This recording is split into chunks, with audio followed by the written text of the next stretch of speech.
రాష్ట్రంలో రామరాజ్యం తీసుకొచ్చే బాధ్యత నాది, కూటమి గెలుస్తుందని 11 సర్వేలు తేల్చి చెప్పాయి. 25 లోక్సభ 125 అసెంబ్లీ స్థానాల్లో గెలుస్తున్నాం.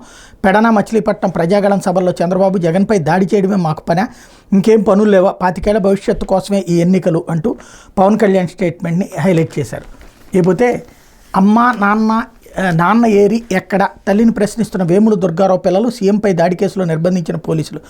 జగన్పై రాయితో దాడి కేసులో పోలీసులు అదుపులోకి తీసుకున్న తెలుగుదేశం పార్టీ నాయకుడు ఆటో డ్రైవర్ వేముల దుర్గారావు ఆచూకీ తెలియక కుటుంబ సభ్యులు తల్లడిల్లుతున్నారు. మంగళవారం సాయంత్రం అజిత్ సంఘ్ నగర్ డాబా కొట్ల సెంటర్లోని బంకులో స్నేహితుడితో కలిసి టీ తాగుతుండగా పోలీసులు వచ్చి అదుపులోకి తీసుకున్నారు. 2 నెలల క్రితమే ఆయన తెలుగుదేశం పార్టీలో చేరారు. ఆయనకి 2 అమ్మాయిలు, 1 అబ్బాయి ఉన్నారు.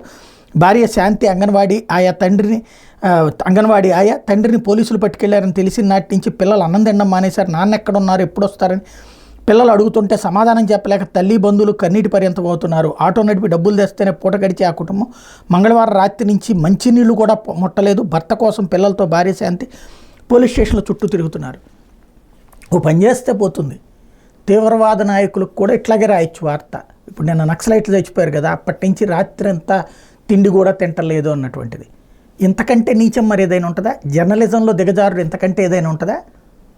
ఇప్పుడు చంద్రబాబు నాయుడు అరెస్ట్ చేసినటువంటి పోలీసులు అందరూ దొంగలే. వాళ్ళ కుటుంబాలని అన్నిటి వీధులు పాలు చేస్తారు. జడ్జిలతో సహా అందరినీ దొంగల్ని చేసి చూపెడతారు.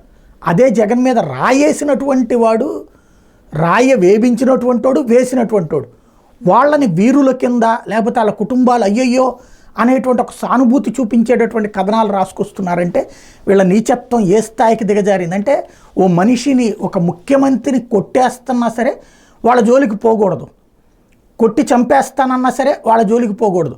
అదే చంద్రబాబుకి చీమ కుట్టినా సరే మొత్తం బుల్డోజర్లతో వచ్చి కూల్చేయాలి. ఏమి నీచం, ఏమి దరిద్రం! జర్నలిజాన్ని అమ్మేయడం కాదు, చివరికి జర్నలిజాన్ని పాతాళ లోకంలోకి తీసుకెళ్లి పాతి పెడుతున్నటువంటి దరిద్రానికి సజీవ సాక్ష్యం ఈ వార్తలు. లేకపోతే అమరావతిపై ఇంత కక్ష, శంకుస్థాపన ప్రాంతం